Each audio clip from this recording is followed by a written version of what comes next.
নমস্কার আমার আপনজনেরা, রুদ্রবার্তায় আপনাদের সকলকে স্বাগত জানাই। আমি রুদ্রপ্রসাদ ব্যানার্জি। এই রাজ্যে অর্থাৎ পশ্চিমবঙ্গে বিজেপির জেতা এবার সময়ের অপেক্ষা, কারণ তৃণমূলকে হারানোর জন্য একের পর এক মহারথীদের নিয়ে আসছে বিজেপি। এবং বিজেপির সেই লড়াই, যে লড়াই হতে চলেছে, সেটা কিন্তু আগে থেকেই বহু যারা নির্বাচন নিয়ে পর্যালোচনা করেন তারা বুঝিয়ে দিচ্ছেন যে জিত এবার বিজেপিরই আসবে, তৃণমূল সরকার এবার যাবে। কেন বলছি জানেন? চলুন শুরু করা যাক সব নিয়ে এই মুহূর্তের রুদ্রবার্তা। আপনারা জানেন 2026-এর নির্বাচন দেখতে দেখতে আমাদের কাছে এসে যাবে। 2026-এর নির্বাচনের আগে আপনারা জানেন প্রত্যেকের মনের মধ্যে প্রশ্ন একটা ঘুরপাক খাচ্ছিল যে রাজ্যে শুভেন্দু অধিকারী যেভাবে লাফাচ্ছেন, লড়াই লড়ছেন, যেভাবে এগিয়ে চলেছেন, তার সঙ্গে সঙ্গে শ্রমিক ভট্টাচার্য, সুকান্ত মজুমদার এবং প্রত্যেকটা রাজনৈতিক নেতা, বিজেপির নেতা এবং বিজেপির কর্মীরা যেভাবে রাস্তায় দাঁড়িয়ে লড়াই লড়ছে, রাজ্যে তো পরিবর্তন তারা চায়, কিন্তু কেন্দ্র বিজেপি কি চায়? আমি আপনাদের বলেছিলাম যে নরেন্দ্র মোদী চান, আর সেটা নিয়ে আমার একটা প্রতিবেদন আছে, যদি না দেখে থাকেন একবার দেখে নেবেন। তো সেখানে আমি বলেছিলাম কেন এই রাজ্যটাকে জয় করা দরকার আছে, আর তার কারণ হচ্ছে দেশের স্বার্থে। সবার আগে দেশ, তাই দেশের স্বার্থে এই রাজ্যটাকে জয় করা দরকার আছে বিজেপির, কারণ দেশের স্বার্থ ক্ষুণ্ণ হয়ে যাচ্ছে তৃণমূল থাকলে। প্রশ্ন আসছে কেন? তার কারণ হচ্ছে অনুপ্রবেশ। এবং যেভাবে বাংলাদেশের পরিস্থিতি আজকে রয়েছে, সেখানে দাঁড়িয়ে এই রাজ্যে যদি একটা শক্তিশালী সরকার না হয় তাহলে মুশকিল আছে। এবং এটা নিয়ে আমার বিশ্লেষণ আপনি দেখে নেবেন, আমার প্রতিবেদন আছে। যাই হোক, যেটা বলছিলাম, তো কেন্দ্র বিজেপি যে চাইছে এই রাজ্যে জিততে, তার একটা প্রমাণ হচ্ছে, আরো বড় প্রমাণ হচ্ছে দুজনকে অ্যাপয়েন্ট করা। এই রাজ্যে ইলেকশন ইনচার্জ করে পাঠানো হচ্ছে ভূপেন্দ্র যাদবকে, এবং তৎকাল মানে একদম যখন অ্যানাউন্সমেন্ট করা হচ্ছে তখনই তিনি দায়িত্ব পেয়ে গেলেন। এবং তার সঙ্গে সঙ্গে কো ইনচার্জ করে পাঠানো হয়েছে বিপ্লব কুমার দেবকে, মানে ত্রিপুরা যিনি মুখ্যমন্ত্রী ছিলেন। এবং তার সঙ্গে সঙ্গে বলছি, কেন আমি বলছি জিতটা আসছে, এই দুজনকে রিক্রুট করা হলো। এবার আপনাদের আমি বলি ভূপেন্দ্র যাদবকে নিয়ে কেন বলছি আমি যে এই রিক্রুটমেন্টটা কিন্তু সবচেয়ে বড়, মানে বিজেপি যে পাঠালেন ইনচার্জ করে, ইলেকশন ইনচার্জ, তার পেছনে কারণ কি? প্রথমত বলে রাখি, ভূপেন্দ্র যাদব যিনি আসছেন তিনি কিন্তু একজন নিপাট ভদ্র মানুষ, এবং তার সঙ্গে সঙ্গে তিনি কিন্তু একদম দেখবেন কথা বেশি বলেন না, তিনি কাজে বিশ্বাস করেন, এবং তিনি গ্রাউন্ড রিয়েলিটিটাকে নিয়ে পর্যালোচনা করেন, এবং বুথ লেভেলের কিভাবে কি সংগঠন হচ্ছে সেটা নিয়ে পুঙ্খানুপুঙ্খ বিশ্লেষণ করেন, এবং তারপর তার স্ট্র্যাটেজি তৈরি করেন। আমি জানি মমতা বন্দ্যোপাধ্যায়ের এখন কপালে অনেকগুলো ঘামের বিন্দু দেখা যাচ্ছে। তিনি যতই উদ্বোধন করুক তার এখন চিন্তা হয়ে গেছে, কারণ তার যে টিম, এই যে পিকে, একে, সেকে, মানে যারা সব আছে আর কি, ওই আইপ্যাক ফাইপ্যাক আছে আর কি, তারা সবাই এখন মোটামুটি সেঁকে গেছে, কারণ তারা কিচ্ছু করতে পারবে না। কারণ ভূপেন্দ্র যাদবের যে ব্যাকগ্রাউন্ড, সেই ব্যাকগ্রাউন্ডটা কিন্তু খুব ভয়ঙ্কর। প্রতিটা রাজনীতিতে তিনি কিন্তু জিতিয়ে এসছেন বিজেপিকে। তাকে যেখানে যেখানে পাঠানো হয়েছে সেখানে তিনি জিত নিয়ে এসছেন।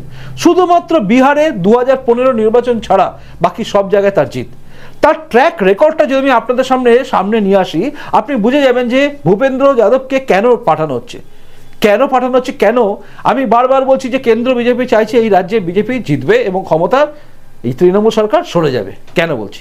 আপনি যদি ভূপেন্দ্র যাদবের ট্র্যাক রেকর্ডটা দেখেন, আমি বলছি আপনাদের, সেটা হচ্ছে ভূপেন্দ্র যাদবকে প্রথম দেওয়া ছিল 2013-তে রাজস্থানে, যদিও ভূপেন্দ্র যাদব রাজস্থানেই তার সমস্ত কিছু। 2013 সালে যখন রাজস্থানে তিনি দায়িত্বে আসেন, তখন এই নির্বাচনটা তিনি কি করেন? এই নির্বাচনে তিনি পেয়েছিলেন, মানে বিজেপি রাজস্থানে জয় করেছিল 163টা আসন, মনে রাখবেন 163 বিজেপি জয় করেছিল। এরপর 2013 পরে তাকে 2014-এ পাঠানো হয় ঝাড়খণ্ডে। এখানে বিজেপিকে তিনি 37টা আসন জয় করিয়ে দিয়েছিলেন, মানে তার এই দায়িত্বে থেকে। এরপর তাকে পাঠানো উত্তরপ্রদেশ। আপনারা জানেন উত্তরপ্রদেশে 2017 তিনি কি করেছিলেন? অর্থাৎ 2017-তে প্রথমবার বিজেপি কিন্তু ভয়ঙ্করভাবে জিতে এসেছিল, 312টা আসন জিতেছিল কিন্তু 2017-তে। তখন অনেকেই ধরেছিল যে হবে না, হয়তো 2017-তে যোগী আদিত্যনাথ জিতে আসবেন, মুখ্যমন্ত্রী হবেন, এটা কিন্তু কেউ ভেবেছিল? উত্তর হচ্ছে না। যেখানে ভাবনা চিন্তা হয় না, সেখান থেকে শুরু হয় এই ভূপেন্দ্র যাদবের জায়গা। এরপর আপনি যদি দেখেন উত্তরপ্রদেশের পরে মণিপুরে তাকে পাঠানো হয়, এবং এখানেও তিনি 32টা আসন তিনি জয় করেন বিজেপির, এবং এখানেও কিন্তু এনডিএ জোট ক্ষমতায় আসে। অর্থাৎ 2022-এ 32টা আসন মণিপুরে গিয়েছিলেন কে? নাই, ভূপেন্দ্র যাদব। ভাবুন ভালো করে। এরপর তার যে নজিরবিহীন সাফল্য, সেটা হচ্ছে 2022-এ গুজরাটে তিনি যে জয় নিয়ে এসেছিলেন সেটা কিন্তু ভয়ঙ্কর। 2022-এ কত জয় নিয়ে এসেছিলেন বিজেপির ঝুলিতে তিনি, মানে তিনি যেটা ছিলেন আর কি দায়িত্ব নিয়ে, সে সময় বিজেপি কতগুলো সিট জিতেছিল? উত্তর হচ্ছে 156টা আসন জিতেছিল কিন্তু বিজেপি। 2020-তে তিনি বিধানসভা নির্বাচনে বিহারে দায়িত্বে যান এবং সেখানে বিজেপি পায় 74টা। এরপর যে দুটো জায়গায় নিয়ে সবচেয়ে বেশি সমস্ত প্রেডিকশন হয়েছিল, যেগুলো ওপিনিয়ন পোল বলছিল যারা জিতবে, কে জিতবে, বিজেপি এখানে হারবে, তার মধ্যে অন্যতম হচ্ছে মধ্যপ্রদেশ। আপনারা জানেন মধ্যপ্রদেশকে ধরা হয়েছিল, এবার তো গেল, সেখানে কংগ্রেস ভেবে নিয়েছিল তাদের সরকার আসছে। আপনারা জানেন 2023-এর নির্বাচনের আগে সবাই ধরে নিয়েছিল যে এই জায়গায় মানে মধ্যপ্রদেশে কখনোই বিজেপি ক্ষমতায় আসবে না। আপনি চিন্তা করে দেখুন, সেদিন কিন্তু সব চ্যানেল সবাই বলছিল, প্রেডিকশন করেছিল যে কিছুতেই মধ্যপ্রদেশে বিজেপি সরকার আসবে না, কারণ মধ্যপ্রদেশে শিবরাজ সিং চৌহান যখন মুখ্যমন্ত্রী ছিলেন সে সময় যা করেছেন তিনি আর ফিরবেন না, মামাজি আর ফিরবে না, কখনোই আসবে না, বিজেপি ক্ষমতায় আসবে না, মনে আছে নিশ্চয়ই। কিন্তু সে সময় এই ভূপেন্দ্র যাদবকে পাঠানো হয় মধ্যপ্রদেশে নির্বাচনে ইনচার্জ করে, ইলেকশন ইনচার্জ করে, যেভাবে পশ্চিমবঙ্গে এখন পাঠানো হলো। মধ্যপ্রদেশে আপনারা জানেন সমস্ত প্রেডিকশনকে উল্টে দিয়ে, এক্সিট পোলকে উল্টে দিয়ে মনে হয় সবকিছু জয়টা হয়েছিল। মধ্যপ্রদেশে যেভাবে বিজেপি জিতেছিল চিন্তার বাইরে, অনেকেই ধরেছিল হারবেই, কংগ্রেস তো কি বলবো বগল বাজানো শুরু করে দিয়েছিল, আনন্দে নাচানাচি করছিল, কিন্তু দেখা গেল মধ্যপ্রদেশে হেরে গেছে এবং সেখানে 163টা আসন জিতলো বিজেপি। 2023-এ 163টা আসন মধ্যপ্রদেশ অ্যাসেম্বলি ইলেকশনে জিতলো কারা? না বিজেপি। আর তার কৃতিত্ব পুরোপুরিভাবে যায় ভূপেন্দ্র যাদবের ওপরে, তার কৃতিত্ব সবাই বলেছেন ভূপেন্দ্র যাদবের। এরপরে যে সিটটা সেটা নিয়ে কিন্তু সবাই বলেছে যে এর ক্রেডিট সম্পূর্ণভাবে যায় ভূপেন্দ্র যাদবের জন্য, কারণ মহারাষ্ট্র নির্বাচনে 2019-এও তিনি দায়িত্বে ছিলেন, তখনও তিনি জিতিয়ে নিয়েছিলেন, বিজেপি অনেক বেশি ভোট পেয়েছিল এবং তার সঙ্গে সঙ্গে তখনও তারা ক্ষমতায় আসতে পারতো, কিন্তু সে সময় উদ্ধব ঠাকরে এনসিপির সঙ্গে জোট করে কংগ্রেসের সঙ্গে হাতে হাত মিলিয়ে মোটামুটি সেকুলারিজমের গল্প শুনিয়ে ওখানে ক্ষমতা নিয়ে নিয়েছিল বিজেপিকে সরিয়ে দিয়ে, কারণ বিজেপি তখন ওখানেও জিতেছিল। কিন্তু 2024-এ সম্পূর্ণ চিত্রটা বদলে যায়। 2024-এ বিজেপি এখানে যেতে কিন্তু 132টা সিট। আপনারা জানেন বিজেপি ওখানে কিন্তু এনডিএ গভর্নমেন্ট ওখানে চলছে, বিজেপি এবং শিবসেনা। এই শিবসেনা মানে উদ্ধব ঠাকরে ফ্যাকশন ফিগার নয়, এই শিবসেনা মানে অরিজিনাল শিবসেনা, যেটা একনাথ শিন্ডে রয়েছেন, মানে হিন্দুত্ববাদী। সেখানে এখন সরকার চলছে এনডিএ সরকার। বিজেপি 132টা আসন জিতেছিল, আর তার কৃতিত্ব কিন্তু সবাই বলে, সমস্ত কাগজে বেরিয়েছিল যে ভূপেন্দ্র যাদবই সেইখানে গিয়ে প্রত্যেকটা মানুষের সঙ্গে কথা বলে নতুন পুরাতন যেখানে ক্ষোভ বিক্ষোভ সবকিছুকে মিটিয়ে দিয়ে জিতিয়ে নিয়ে এসেছিলেন। এটা তো একদম পরিষ্কার করে হয়ে যাচ্ছে যে পশ্চিমবঙ্গের বুকে যেহেতু কেন্দ্র থেকে ঠিক করে দিয়েছে যে কে হবে রাজ্য সভাপতি। আমি আপনাদের প্রথমেই বলেছিলাম রাজ্য সভাপতি যখন ঠিক করা হয়েছে শ্রমিক ভট্টাচার্য, তখন জানবেন এই রাজ্যে জেতার জায়গায় বিজেপি কিন্তু চলে গেছে। বহু পুরনো কর্মী রাস্তায় নেমে পড়েছেন, বহু পুরনো কর্মী এখন লড়াই লড়ছেন এবং নতুন এবং পুরাতন কর্মীদের সম্মিলিত শক্তি কিন্তু এখন রাস্তায় আছে এবং আরও বেশি শক্তি নামবে, কারণ ভূপেন্দ্র যাদব আসার সঙ্গে সঙ্গে সবকিছু কিন্তু আবারও নতুন করে সাজবে। তাই এই সাজো রব করে বিজেপি কিন্তু রাস্তায় নামছে।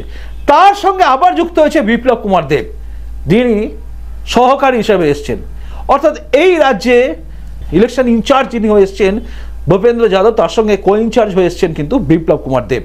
দেখুন, একদিকে ভূপেন্দ্র যাদব তিনি একদম ইন্ট্রোভার্ট মানুষ, একদম কম কথা বলেন, মেপে বলেন এবং তিনি তার কাজটা করে যান। আর উল্টো দিকে বিপ্লব কুমার দেব কিন্তু বাগ্মী নেতা, দাপুটে এগিয়ে যান, সামনে নেমে যান, লড়াইটা বোঝেন, একদম ত্রিপুরার মুখ্যমন্ত্রী ছিলেন, বহু বিতর্ক মন্তব্য তার রয়েছে ত্রিপুরার মুখ্যমন্ত্রী হিসেবে। শুধু তাই নয়, তিনি কিন্তু হরিয়ানার আসন, এটাও একটা কিন্তু টার্নিং পয়েন্ট।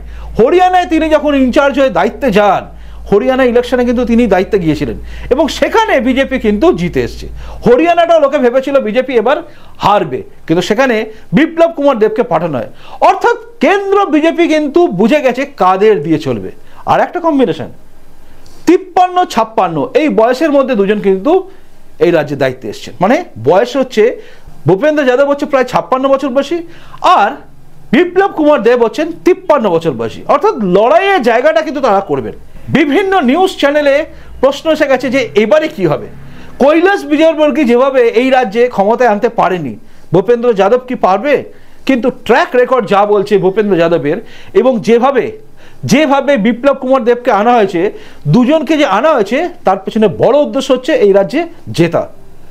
একটা কথা আপনি মনে রাখবেন, গ্রাউন্ড কিন্তু তৈরি আছে, সাধারণ মানুষ একদম বিরক্ত হয়ে গেছে, বিরক্ত হয়ে গেছে এই তৃণমূল কংগ্রেসের ওপরে। এবং টিএমসি সরকার না গেলে তারা শান্তিতে থাকতে পারবে না, সবাই জানে। ক্লাবকে 1,10,000 দিলেও ক্লাবের ছেলেরা জানে যে এই সরকার থাকলে আমাদের চলবে না। টাকা দিচ্ছে ঠিক আছে, পুজো হচ্ছে, কিন্তু এই সরকার থাকলে আমরা টিকবো না। কারণ আগামী দিনে পুজো হবে নাকি পুজোর প্যান্ডেলে গান বাজনা বন্ধ হয়ে যাবে, ঢাক বাজবে নাকি ঢাক বন্ধ হয়ে যাবে, সেটা নিয়ে প্রশ্ন 5 বছর পরে কি হবে। আদৌ তারা পাওয়ার জায়গায় থাকবে নাকি পুজোটাই উঠে যাবে, এটি নিয়ে তারা সবাই চিন্তায় আছে। কাজেই তারাও টাকা নিয়েছে কিন্তু ভোট দেবে না।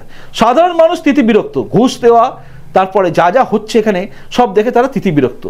একদম চাকরি থেকে শুরু করে সব কিছুতে দুর্নীতি, এখানে একদম কি বলবো শিরোমণি হয়ে গেছে তৃণমূল নেতারা দুর্নীতিতে। তাই এসব দেখে মানুষ বীতশ্রদ্ধ।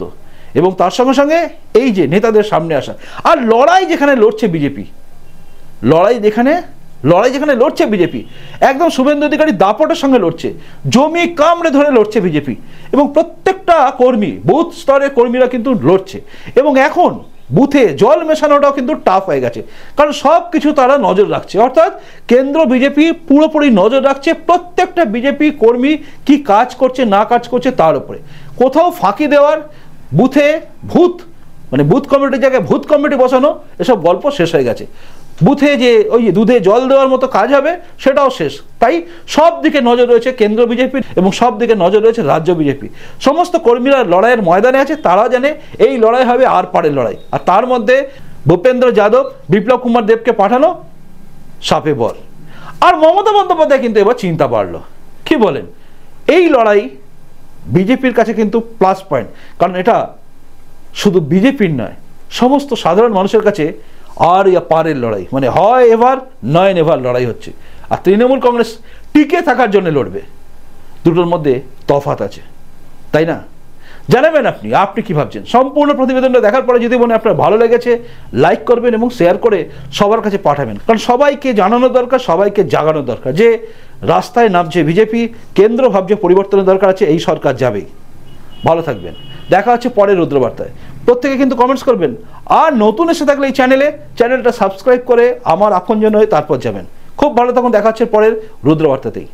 নমস্কার, বন্দে মাতরম, ভারত মাতা জয় হোক, জয় হিন্দ।